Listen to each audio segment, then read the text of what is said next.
이건 당신의 의지나 시간 부족의 문제가 아닙니다. 당신은 지금 자신이 어떤 게임을 하고 있는지도 모른 채 잘못된 규칙으로 뛰고 있기 때문입니다. 대부분의 사이드 프로젝트는 시작 단계부터 실패가 예정된 구조적 결함을 갖고 있습니다. 오늘은 그 실패의 구조를 분석하고 당신의 소중한 시간을 구원할 단 하나의 핵심적인 관점에 대해 이야기하겠습니다. 사이드 프로젝트에는 두 가지 모드가 있습니다. 공부 모드와 제품 모드입니다. 99%의 실패는 자신이 제품 모드 게임을 하고 있다고 착각하는 공부 모드 개발자에게서 발생합니다. 공부 모드의 목표는 명확합니다. 나의 성장입니다. 이 게임의 성공은 완성이 아니라 학습입니다. 새로운 기술을 써보는 것, 복잡한 아키텍처를 경험해보는 것 자체가 목적이죠. 사용자는 나 자신이고 결과물은 내 머릿속에 남는 지식과 GitHub 실험 기록입니다.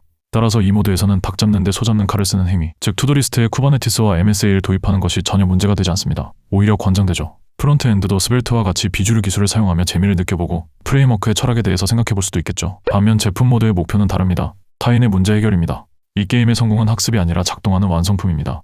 기술은 목적이 아니라 가장 빠르고 안정적으로 목적지에 도착하기 위한 도구일 뿐입니다. 사용자는 타인이며 결과물은 그들이 기꺼이 사용할 만한 가치를 지녀야 합니다. 당신의 프로젝트는 왜 실패했을까요?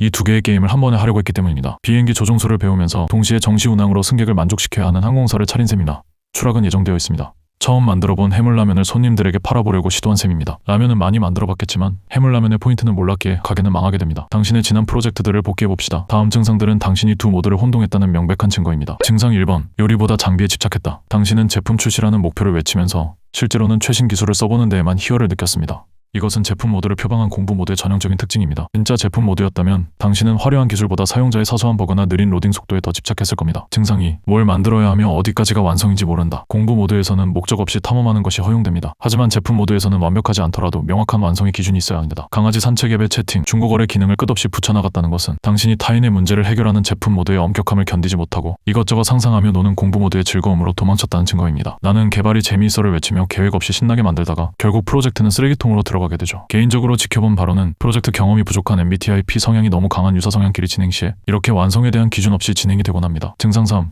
관계가 없는 연극을 하고 있었다. 이것이 가장 결정적인 증거입니다. 당신의 결과물을 기다리는 사람이 단 한 명도 없었다는 사실. 제품 모드는 시작부터 사용자라는 관객을 전제합니다. 하지만 당신은 마음속 깊이 알고 있었을 겁니다. 이걸 완성해도 아무도 쓰지 않을 거야.